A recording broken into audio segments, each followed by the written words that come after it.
Hello guys. Welcome to my channel where stories filled with revenge, moral lessons, and love are told. Please don't forget to like this video, share it with your friends, and subscribe to the channel for more powerful stories.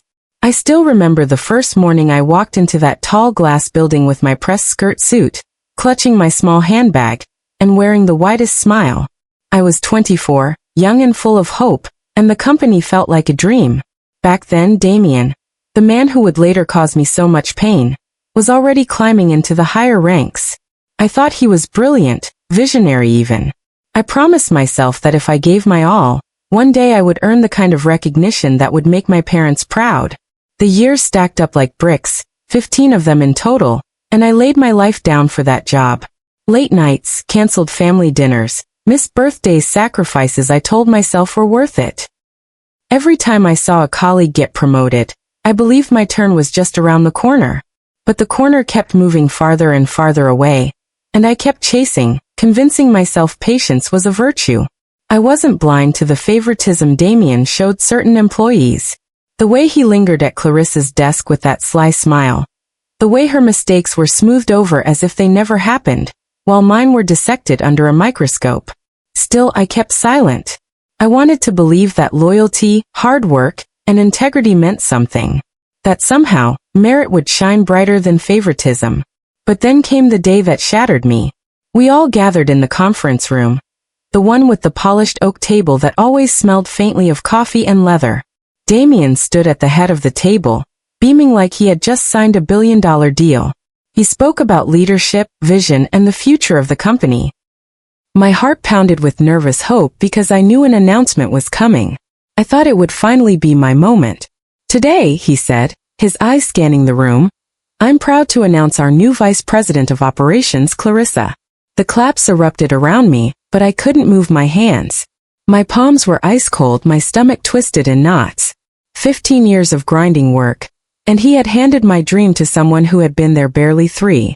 Clarissa, smiling brightly, stood to accept the promotion. Damien even walked over and hugged her in front of everyone. A hug. In a corporate setting, it felt less like a promotion and more like a coronation. I could feel every pair of eyes on me waiting for my reaction. Some sympathetic, some gleeful, most indifferent. I forced a smile so brittle it could have shattered with one wrong move. But inside I was burning. Rage, humiliation, grief, it all collided in one violent storm inside me. I wanted to scream, to throw my resignation letter in his face, to walk out and never look back. But instead, I stayed seated, clapping weakly, dying inside. The humiliation didn't end there. A week later, during a staff meeting, Damien made a joke about dinosaurs in the office who forget innovation.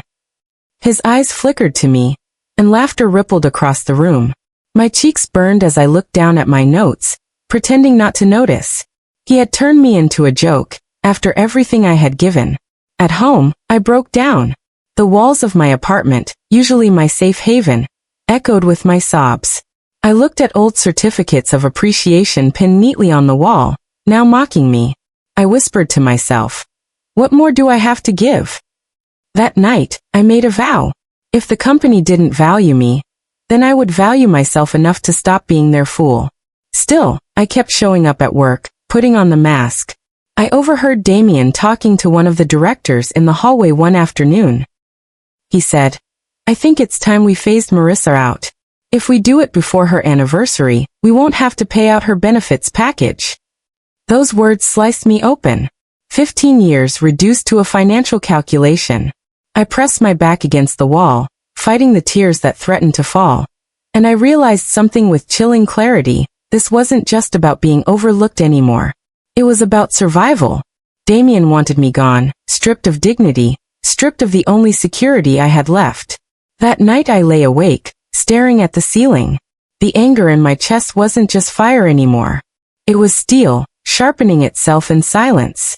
I thought about all the files I had access to. The secrets buried in the system. The conversations whispered in offices after the doors clicked shut.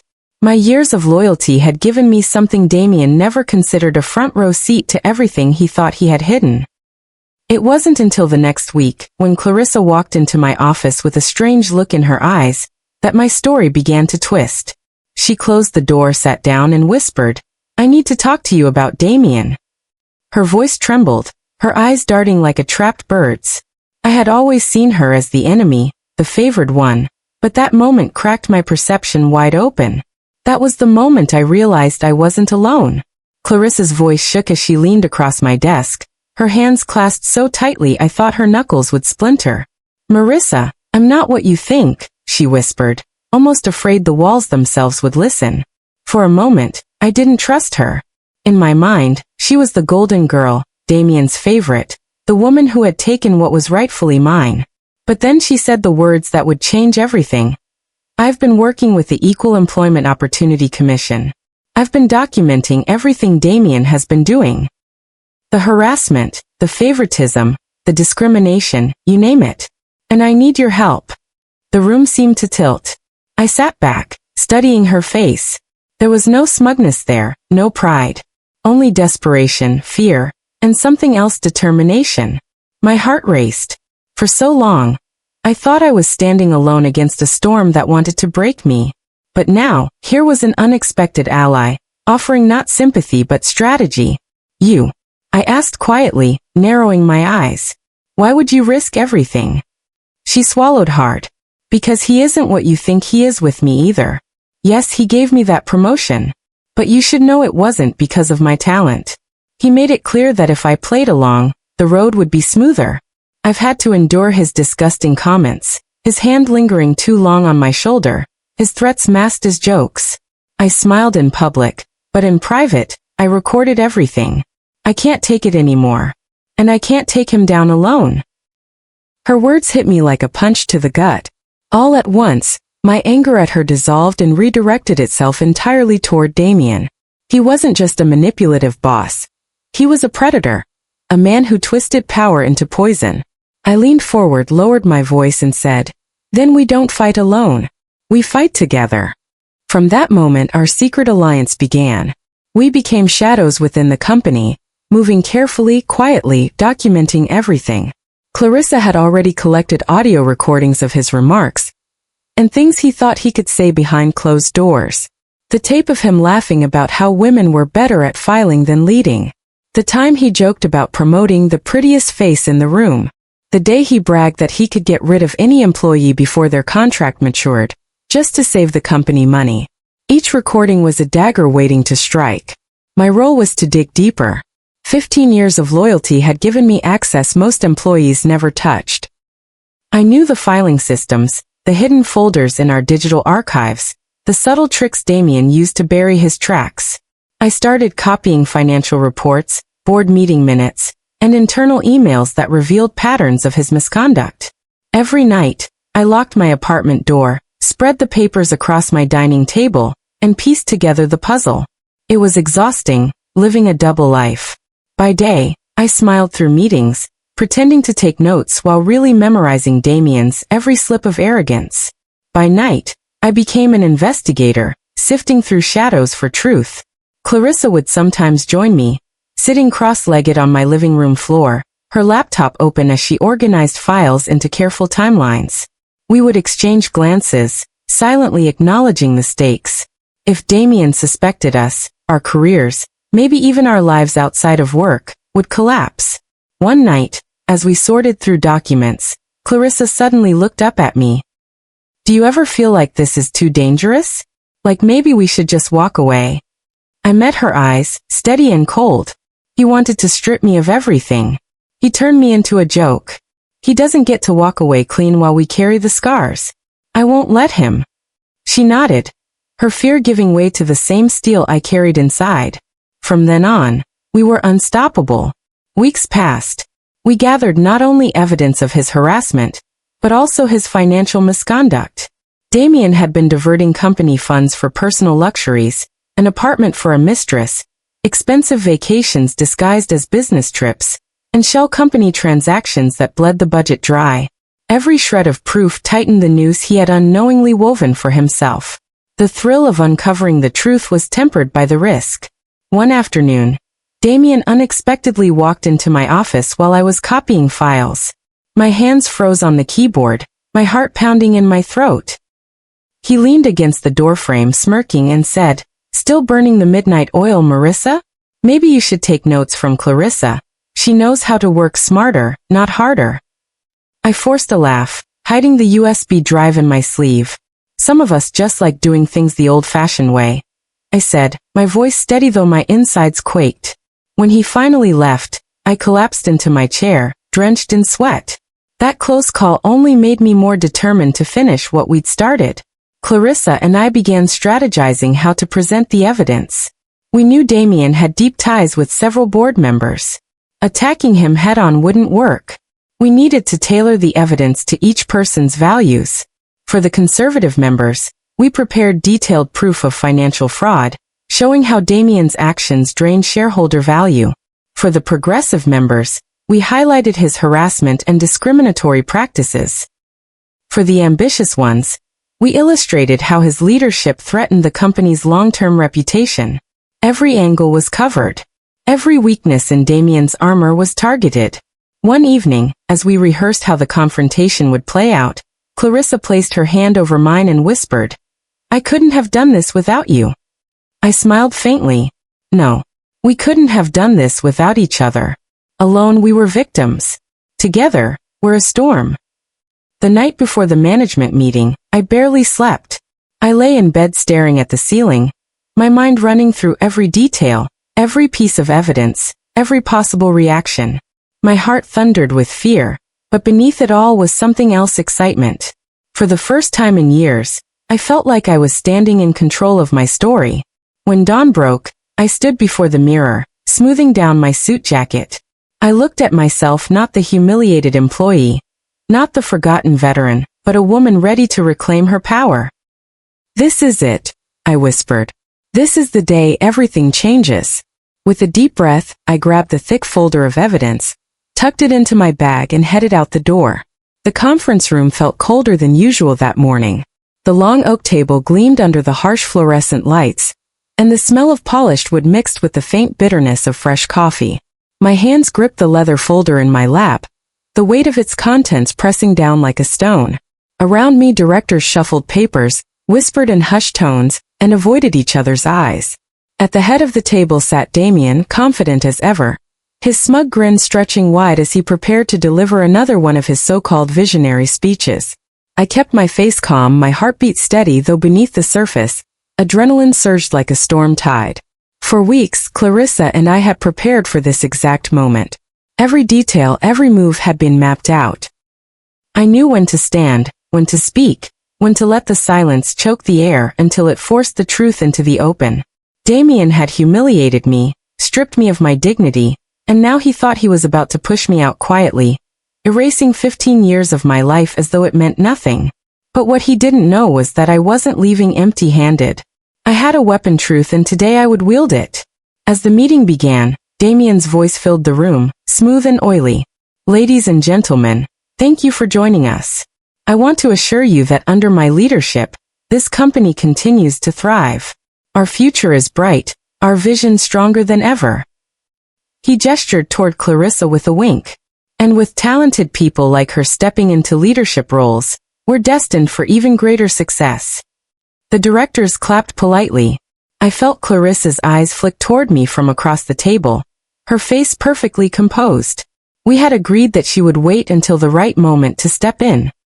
For now it was my move. I stood, my chair scraping softly against the floor. The sound made a few heads turn, curiosity flickering across their faces. I cleared my throat.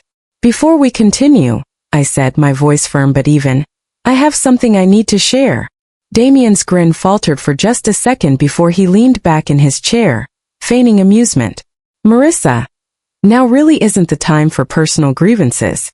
We're discussing strategy." "No," I interrupted, my voice slicing through his words. "We're discussing leadership. And leadership is about accountability. Which is why I'm resigning today." Gasps rippled around the table. Damien's eyebrows shot up, and he let out a mocking laugh. "Well, that saves us the trouble, doesn't it? If you're ready to move on, we'll be sure to send you a farewell card." I smiled then, slow and deliberate. "I'm not leaving without leaving something behind." With steady hands, I opened the folder and began laying out documents across the table. For 15 years, I gave this company my loyalty, my time, my life. And what did I receive in return? Disrespect, humiliation, and the threat of termination just so you could save a few dollars on benefits. But this, I tapped the papers, this is everything you don't want the board to know.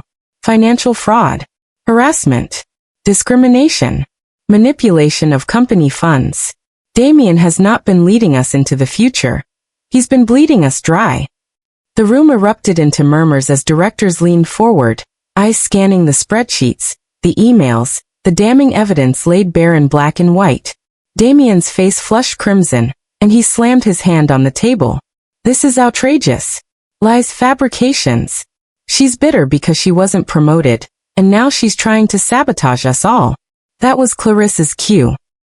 She stood slowly, her hands clasped in front of her, and said quietly, "It's not a fabrication." She reached into her bag and pulled out a small recorder, pressing play.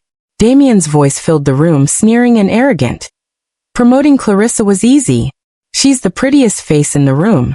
Besides, women don't make good leaders, but they sure make good ornaments. Another recording followed. If we fire Marissa before her anniversary, we save a fortune. Who cares if she gave us her best years? She's just dead weight now. The silence that followed was suffocating. No one looked at Damien. Their faces, pale and stiff, were glued to the evidence, to the undeniable truth. Damien opened his mouth, but no words came out. For the first time, the man who had always controlled the room had lost it completely. One of the directors, a stern woman named Evelyn, finally spoke. "We've heard enough. This is a disgrace." She turned to me. "Marissa, thank you for bringing this forward. We'll convene immediately to address this." Within an hour, the board voted. Damien was stripped of his position, escorted out of the building under the watchful eyes of the very people he once commanded. His protests echoed in the hallways, desperate and hollow, but no one listened. For once, the mighty had fallen. When the dust settled, the board approached me. Evelyn looked me squarely in the eye. "You've shown not only courage but strategic vision. Until we appoint a permanent replacement, we'd like you to step in as interim CEO." The words hit me like a tidal wave. After years of being overlooked, humiliated, and dismissed, I was finally recognized not just as an employee, but as a leader. I accepted, though my hands trembled slightly as I shook hers. The first weeks as CEO were surreal. I walked into the same office where Damien once sat, the view of the city stretching out like a promise. But instead of soaking in the victory, I focused on rebuilding what he had broken, restoring trust, realigning the company's finances, and ensuring that no one else would suffer what I had endured. And then came the poetic twist of fate. The board, wary of burning bridges too harshly, decided not to blacklist Damien entirely. They offered me the choice: sever ties or keep him under close watch. I chose the latter. Damien was brought back not as CEO, not as a leader, but as my executive assistant. The look on his face the first morning he stepped into my office, carrying a notepad and waiting for instructions, was priceless. I didn't gloat, didn't sneer. I simply handed him a stack of menial task scheduling, filing, errands, and watched him swallow his pride. Every time he stumbled, I corrected him firmly, but always professionally. My revenge was not in cruelty but in control, in forcing him to experience humility in the same place where he had once mocked me. His personal life crumbled too. His wife filed for divorce, citing his arrogance and betrayal. His son, once proud of his father, now avoided him, ashamed of the scandal. Damien became a shell of the man he once was, broken, stripped, and humbled. Months passed and slowly, something unexpected happened. One evening he lingered in my office after finishing his tasks. His voice was quieter, stripped of arrogance. "Marissa," he said, not meeting my eyes. I was wrong. About you. About everything. I don't expect forgiveness, but I just needed to say it." I studied him for a long moment. The old me might have savored his downfall endlessly, but the woman I had become saw the value in transformation. I leaned back and said, "If you're truly ready to change, then prove it. I'll offer you a position as senior marketing consultant. But this time you'll earn it." He accepted, and for the first time, I saw genuine humility in his eyes. Over the months, he worked hard, rebuilding his reputation, not as a tyrant but as a contributor. And in a strange twist of fate, he became a valuable asset to the company he once nearly destroyed. When I later shared our story at a business conference, the audience listened in stunned silence as I spoke about betrayal, strategy, and unexpected redemption. I told them how power is not about crushing others but about lifting the right people up, and how even revenge can transform into something greater when guided by purpose. I stood tall that day, not as a victim of humiliation, but as a survivor, a leader, and a woman who turned her pain into power. Moral lesson. Life has a way of teaching us lessons through the most painful trials. For years, I believe. Who exploit it? Revenge may have fueled me in the beginning, but what truly freed me was the strength to reclaim my voice, to work strategically, and to rise above humiliation without becoming cruel myself. In choosing not just to destroy Damien but to reshape him, I found a deeper kind of victory, one that didn't just end in his downfall, but in my growth. To anyone listening who has ever been overlooked, humiliated, or made to feel invisible, remember this: your worth is not determined by those who fail to see it. You have the power to rise, to fight back with dignity, and to turn pain into power. Stand firm, plan wisely, and know that justice comes not only from striking back, but from building a life so strong that no one can ever erase you again.